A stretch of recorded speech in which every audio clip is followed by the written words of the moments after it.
ഈ വീഡിയോയിൽ ഇന്ത്യ പാകിസ്ഥാനുമായിട്ട് ബന്ധപ്പെട്ട വിഷയത്തിൽ നമ്മൾ നോക്കിക്കഴിഞ്ഞാൽ ഇപ്പം ഞാൻ ഈ വീഡിയോ റെക്കോർഡ് ചെയ്തുകൊണ്ടിരിക്കുന്ന ഈ ഒരു സമയത്ത് ഇന്ത്യ ഇസ്ലാമാബാദിനുള്ളിൽ തകർത്ത് ആക്രമണം നടത്തിക്കൊണ്ടിരിക്കുകയാണ്. അതാണ് ഇപ്പം നിലവിൽ നമുക്ക് അറിയാൻ പറ്റുന്ന കാര്യം. അത് ഇന്ത്യ ഇന്ന് ഫുൾ ഡേ ടൈം മൊത്തത്തിൽ നല്ല രീതിയിലുള്ള ആക്രമണമാണ് കാഴ്ചവെച്ചത്. അതിനകത്ത് ലാഹോർ മുതൽ സിയാൽകോട്ട് മുതൽ പല സ്ഥലങ്ങൾ A to Z പാകിസ്ഥാൻ്റെ ടോപ്പ് ടു ബോട്ടം ഇന്ത്യയുടെ സർവൈലൻസിലാണ്. ഇന്ത്യക്ക് എവിടെ വേണമെങ്കിലും ആക്രമണം നടത്താം എന്നുള്ള അവസ്ഥയിലേക്ക് പാകിസ്ഥാൻ തള്ളപ്പെട്ടിരിക്കുകയാണ്. ഇന്ത്യയുടെ റഫാലിനെ അടിച്ചു വീഴ്ത്തി എന്ന് പറഞ്ഞ് പല ഫേക്ക് ന്യൂസുകളും പ്രചരിപ്പിച്ചുകൊണ്ടിരിക്കുന്ന ഒരു വശം കൂടി ഉണ്ടല്ലോ നമ്മുടെ നാട്ടിൽ. അപ്പം അവരൊക്കെ കൂടി കേൾക്കാൻ വേണ്ടിയിട്ടാണ് ഈ ഒരു വിഷയം കൂടി പറയുന്നത്. അത് ഇന്ത്യയുടെ റഫേൽ ഫൈറ്റർ ജെറ്റിനെ അന്ന് ആരും തന്നെ തൊട്ടിട്ടില്ല. അതിലുപരിയായിട്ട് ഇന്ത്യ HQ-9 എന്ന് പറഞ്ഞ ചൈനയുടെ എയർ ഡിഫൻസ് സിസ്റ്റം, പാകിസ്ഥാൻ കോടികൾ മുടക്കി മേടിച്ചു വെച്ചിരിക്കുന്ന എയർ ഡിഫൻസ് സിസ്റ്റം ബാറ്ററി അടിച്ച് തകർത്ത് തൂത്തുപിറക്കി കളഞ്ഞിരിക്കുകയാണ് ഇന്ത്യ. അതാണ് നമ്മൾ ഇതിനകത്ത് മനസ്സിലാക്കേണ്ടത്. ലാഹോർ ആയിക്കോട്ടെ, കറാച്ചി ആയിക്കോട്ടെ, ഇസ്ലാമാബാദ് ആയിക്കോട്ടെ, ഇന്ത്യക്ക് ഏത് സ്ഥലത്തും ഓപ്പൺ ഡോറാണ് പാകിസ്ഥാൻ്റെ ഉള്ളിൽ. ഇസ്രായേൽ പറയുന്ന കണക്ക് വിശാലമായ ആകാശപാത, എവിടെ വേണമെങ്കിലും പോയി ആക്രമണം നടത്താം. ഡ്രോൺ ഹാൻഡിൽ ചെയ്യുന്ന വിഷയത്തിൽ ഇന്ത്യ വളരെയധികം മുന്നിലോട്ടാണ്. ഈ രീതിയിലൊരു പെർഫോമൻസ് കഴിഞ്ഞ 3 വർഷം കൊണ്ട് ഇന്ത്യ നേടിയെടുക്കും എന്നുള്ളത് ഒട്ടും തന്നെ വിചാരിക്കാൻ പറ്റാത്ത കാര്യമാണ്. ആ രീതിയിൽ അപ്രത്യക്ഷമായ രീതിയിലാണ് ഇന്ത്യ 3 വർഷം കൊണ്ട് മികച്ച പ്രകടനം. ഈ രീതിയിൽ ഗ്ലോബൽ സ്റ്റാൻഡേർഡ് പുലർത്തുന്ന രീതിയിലുള്ള ഒരു പുതിയ ഒരു വെപ്പൺ എന്ന് പറഞ്ഞ ഒരു ഡ്രോൺ സിസ്റ്റം കൈയടക്കുകയും അതിൽ നല്ല രീതിയിലുള്ള പ്രാവീണ്യം നേടുകയും ചെയ്തിട്ടുണ്ട്. അതാണ് നമ്മൾ ഇതിനകത്ത് ഏറ്റവും ഇമ്പോർട്ടൻ്റ് ആയിട്ട് മനസ്സിലാക്കേണ്ടത്. പാകിസ്ഥാൻ തലങ്ങും വിലങ്ങും തലതെറിച്ച് ഓടുന്ന അവസ്ഥയാണ് ഇപ്പോൾ. എന്ത് ചെയ്യണം എന്നറിയാത്ത അവസ്ഥയിൽ നിൽക്കുകയാണ് പാകിസ്ഥാൻ. ശരി, എന്തുകൊണ്ടാണ് ഇന്ത്യ വീണ്ടും വീണ്ടും പാകിസ്ഥാനുള്ളിൽ ആക്രമണം നടത്തുന്നത് എന്ന് ചിലപ്പോൾ നിങ്ങൾക്ക് ചോദ്യം വന്നേക്കാം. ആ ചോദ്യത്തിന് വേറെ ഒരു മറുപടിയുമില്ല. പണ്ടൊക്കെ പാകിസ്ഥാൻ ഇന്ത്യൻ ബോർഡറിൽ ഷെല്ലാക്രമണം നടത്തിയാൽ ഇന്ത്യൻ ഗവൺമെൻറ് തിരിച്ച് അതേപോലെ തന്നെ മറുപടി ഷെല്ലാക്രമണം നടത്തി ആ ഒരു ആക്രമണത്തെ കണ്ടംപ്റ്റ് ചെയ്യുന്ന ഒരു ഏർപ്പാടാണ് ഉണ്ടായിരുന്നത്. പക്ഷേ ഇപ്പോഴങ്ങനെയല്ല. ഇപ്പോൾ നടക്കുന്ന ഷെല്ലാക്രമണം, അതായത് ഈ ഒരു ബോർഡർ സിംല കരാർ റദ്ദാക്കി LOCക്ക് ഒരു വാലിഡിറ്റിയും ഇല്ലാതെ ഒരു അവസ്ഥ പാകിസ്ഥാൻ സൃഷ്ടിച്ചതുകൊണ്ട് തന്നെ ഇന്ത്യക്ക് ഇപ്പം നല്ല ഫ്രീ ആണ്. അപ്പോൾ അതുകൊണ്ട് ഇന്ത്യ തകർത്ത ആക്രമണം അങ്ങോട്ട് നടത്തുകയാണ്. ഇനിയിപ്പോൾ നമ്മൾ നോക്കിക്കഴിഞ്ഞാൽ അവരിങ്ങോട്ട് ആക്രമണം നടത്തിയില്ലെന്ന് വെച്ച് കഴിഞ്ഞാൽ ഇന്നലെ രാത്രി തന്നെ പാകിസ്ഥാൻ പല രീതിയിലുള്ള ആക്രമണങ്ങൾ അഴിച്ചുവിടാനുള്ള ശ്രമം നടത്തിയിട്ടുണ്ടായിരുന്നു. പലതരത്തിലുള്ള മിസൈലുകൾ പാകിസ്ഥാൻ്റെ സൈഡിൽ നിന്ന് ഇന്ത്യയിലേക്ക് വന്നതാണ്. പക്ഷേ അതെല്ലാം തന്നെ വളരെ വ്യക്തമായിട്ട് S-400 വെച്ചിട്ട് നമ്മൾ അതിനെ ഇൻ്റർസെപ്റ്റ് ചെയ്ത് കളഞ്ഞിരിക്കുകയാണ്. മാർക്കറ്റിൽ ഇപ്പോൾ 2 വിഷയങ്ങളാണ് ഓടുന്നത്. ഒന്ന്, റഷ്യയുടെ S-400ൻ്റെ ഡിമാൻഡ് കൂടിയിട്ടുണ്ട്. 2, ചൈനയുടെ HQ-9 എയർ ഡിഫൻസ് സിസ്റ്റത്തിൻ്റെ വാല്യൂ താഴ്ന്നിട്ടുണ്ട്. പാകിസ്ഥാൻ്റെ സ്റ്റോക്ക് മാർക്കറ്റ് 7000 പോയിന്റ് ഇടിവ് രേഖപ്പെടുത്തിയിട്ടുണ്ട്. 7000 പോയിന്റ് അടച്ചു പൂട്ടി സ്റ്റോക്ക് മാർക്കറ്റ്. ഇനി സ്റ്റോക്ക് മാർക്കറ്റ് ഇല്ല പാകിസ്ഥാനിൽ. ഇപ്പം നിലവിലെങ്കിലും തുറക്കുമെന്ന് തോന്നുന്നില്ല. നമ്മൾ യാത്രയിലായതുകൊണ്ടാണ് ഇങ്ങനെ വീഡിയോസ് എല്ലാം തന്നെ നമ്മൾ ഒരുമിച്ച് ഒരേ ഒരു ഇൻഫർമേഷൻ ആയിട്ട് തന്നെ നിങ്ങൾക്ക് കളക്റ്റീവായിട്ട് കൊണ്ടുവരുന്നത്. ഇപ്പോൾ വീഡിയോ എടുക്കാൻ ചില പരിമിതികളുണ്ട്. എന്നാലും നമ്മളത് ഒരു അപ്ഡേറ്റ് എങ്കിലും നിങ്ങൾക്ക് തരണം എന്നുള്ള നിലയിലാണ് ഈ ഒരു വീഡിയോ ഇപ്പോൾ എടുത്തുകൊണ്ടിരിക്കുന്നത്. ഇസ്രായേലിന് വേണ്ടിയിട്ട് ഇന്ത്യയിലാണ് ഡ്രോൺ മാനുഫാക്ചറിങ് ചെയ്തുകൊണ്ടിരുന്നത്. ഇസ്രായേൽ ടെക്നോളജിയാണ്, പക്ഷേ ഇന്ത്യയിലാണ് മാനുഫാക്ചറിങ് ചെയ്യുന്നത്. അപ്പോൾ ഈ ഡ്രോൺ ഉപയോഗിച്ചുകൊണ്ട് ഇന്ത്യ ഇസ്രായേലിൻ്റെ ഡ്രോൺ പർച്ചേസ് ചെയ്തു എന്ന് വേണമെങ്കിൽ പറയാം, ആ രീതിയിൽ വേണമെങ്കിൽ പറയാം. പക്ഷേ ഇന്ത്യക്കുള്ളിൽ തന്നെയാണ് ഈ ഒരു ഡ്രോൺ മാനുഫാക്ചറിങ് നടക്കുന്നത്. ഈ ഡ്രോൺ ഉപയോഗിച്ചുകൊണ്ട് ഏതാണ്ട് 32 ഡ്രോണോളം ഇന്ത്യ പാകിസ്ഥാൻ്റെ ഉള്ളിലേക്ക് അയച്ചിട്ടുണ്ട്. ഇതിനകത്ത് 10-12 ഡ്രോൺ ഇൻ്റർസെപ്റ്റ് ചെയ്തു എന്ന് അൽ ജസീറ റിപ്പോർട്ട് ചെയ്തിട്ടുണ്ട്. അതുകൊണ്ട് ഞാനതിൻ്റെ മുഖവിലേക്ക് എടുക്കുന്നില്ല. പക്ഷേ എന്നാലും 5-6 ഡ്രോണുകൾ പാകിസ്ഥാൻ അടിച്ച് വീഴ്ത്തിയിട്ടുണ്ട് എന്നാണ് പ്രാഥമികമായിട്ടുള്ള വിലയിരുത്തൽ. പക്ഷേ ബാക്കിയെല്ലാം തന്നെ നിർണായകമായിട്ടുള്ള സ്ഥലങ്ങളാണ് ആക്രമണം നടത്തിയത് ഇന്ത്യ. ഒരെണ്ണം പോലും അവർക്ക് അവരുടെ HQ-9 അല്ലെങ്കിൽ അവരുടെ ഏതെങ്കിലും ഒരു എയർ ഡിഫൻസ് സിസ്റ്റം വെച്ചിട്ട് ഇൻ്റർസെപ്റ്റ് ചെയ്യാൻ കഴിഞ്ഞിട്ടില്ല എന്നുള്ളതാണ്. അതുകൊണ്ട് ഇന്ത്യക്ക് കിട്ടുന്ന ഒരു ഡോമിനൻസ്, ഒരു എയർ ഡോമിനൻസ് വളരെ വലുതാണ്. പാകിസ്ഥാൻ ഒട്ടും പ്രതീക്ഷിച്ചില്ല. ഇത്രയും വളർന്ന് ഭീമാകാരനായി നിൽക്കുന്ന ഇന്ത്യയുടെ മുന്നിൽ എന്ത് ചെയ്യണമെന്നറിയാതെ അടിപതറി നിൽക്കുന്ന പാകിസ്ഥാനെയാണ് നമുക്ക് കാണാൻ കഴിയുന്നത്. പൂഞ്ചിൻ്റെ ഭാഗത്ത് പാകിസ്ഥാനും അതേപോലെ ഇന്ത്യൻ സൈഡിലും രണ്ട് സൈഡിലും യുണൈറ്റഡ് നേഷൻ സെക്യൂരിറ്റി കൗൺസിലിൻ്റെ സെക്യൂരിറ്റി ഗാർഡ്സ് ഉണ്ട്. അപ്പോൾ ഇവർ തമ്മിൽ കൂടി ആലോചിച്ച് പരസ്പരം അങ്ങോട്ട് പാകിസ്ഥാനിലേക്കും അതേപോലെ ഇന്ത്യയിലേക്കും മാറി മാറി ചർച്ചകൾ നടത്തുമായിരുന്നു. അതിൽ ഇന്ത്യയുടെ സൈഡ് വളരെ വ്യക്തമായിട്ട് പറഞ്ഞു കഴിഞ്ഞു. അതായത് ഞങ്ങൾ എന്തിനു വേണ്ടിയിട്ടാണ് പാകിസ്ഥാനെ തിരിച്ചടിച്ചുകൊണ്ടിരിക്കുന്നത്.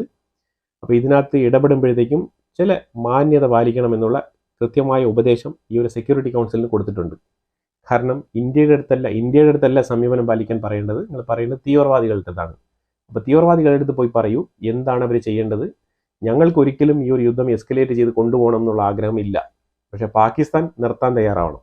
അവർ നിർത്തുന്നില്ല എന്നുണ്ടെങ്കിൽ ഇന്ത്യ കൃത്യമായി കാര്യങ്ങൾ മുന്നോട്ട് നീക്കും. അതാണ് പറഞ്ഞിരിക്കുന്നത്. നമ്മൾ അങ്ങ് അറ്റം വരെ, ലാഹോർ മാത്രമല്ല കറാച്ചിയുടെ അങ്ങ് അറ്റം വരെ പോയി അറ്റാക്ക് ചെയ്തിട്ട് വന്നിട്ടുണ്ട് ഇന്ത്യൻ എയർഫോഴ്സ്. ഞാൻ ഈ വീഡിയോ എടുത്തുകൊണ്ടിരിക്കുന്ന സമയം ഇസ്ലാമാബാദ് പൊട്ടിത്തെറിച്ചുകൊണ്ടിരിക്കുകയാണ്. അതാണ് വാസ്തവത്തിൽ നടന്നുകൊണ്ടിരിക്കുന്നത്.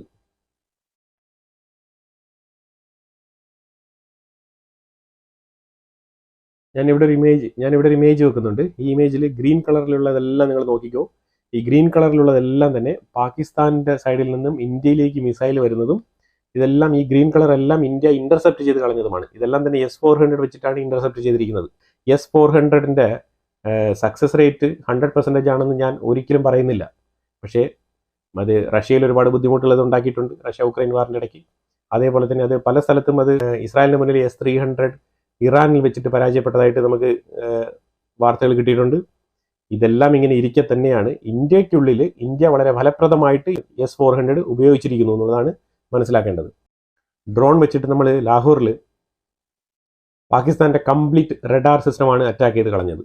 HQ-9 എന്ന് പറഞ്ഞ പാകിസ്ഥാന്റെ എയർ ഡിഫൻസ് സിസ്റ്റം ചൈനയിൽ നിന്ന് മേടിച്ചു വെച്ച ഒരു പാട്ട സാധനമാണത്. അതവിടെ ചത്ത് കിടക്കുന്ന അവസ്ഥയാണ്.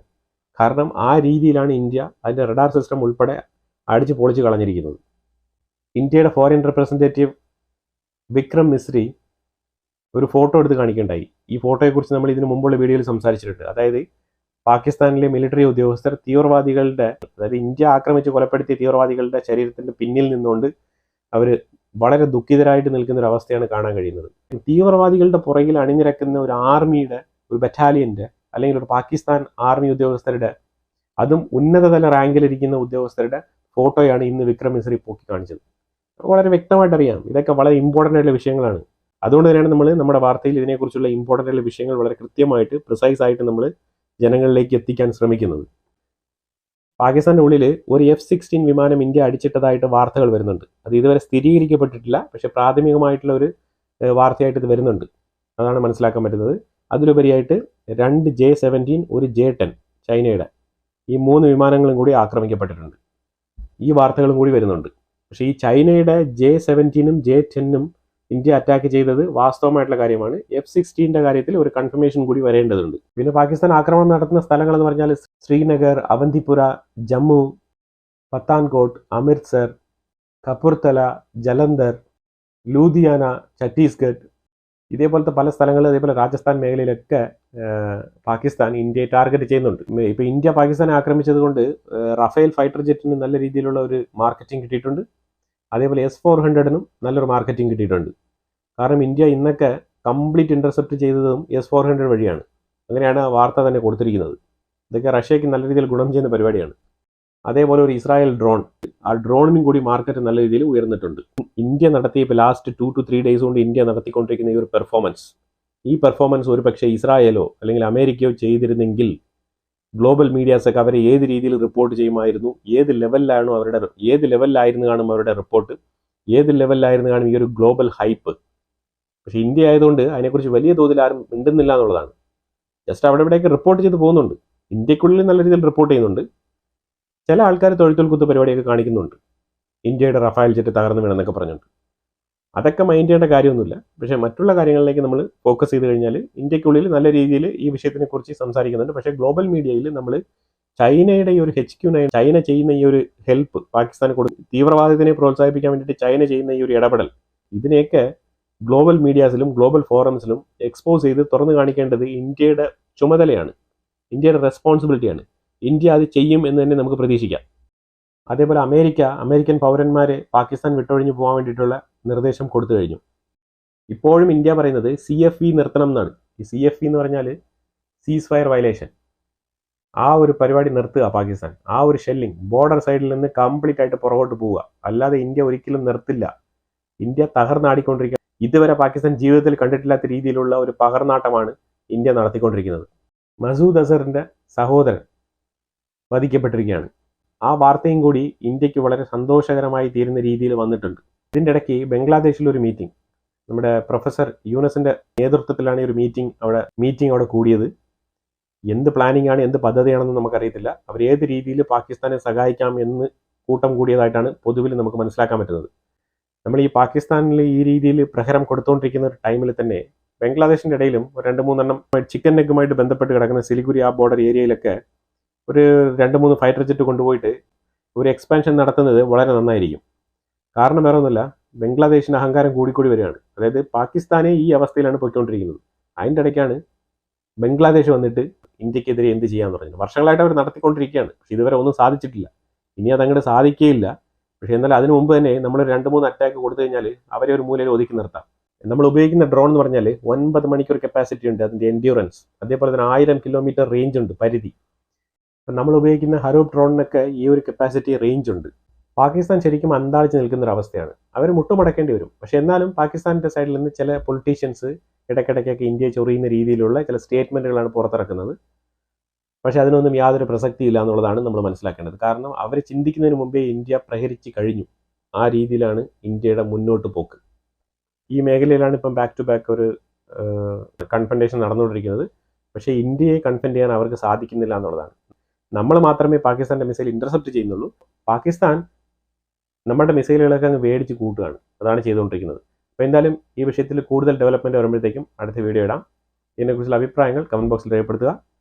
കൂടുതൽ വിഷയങ്ങളുമായിട്ട് അടുത്ത വീഡിയോയിൽ ഇടാം. Thank you so much.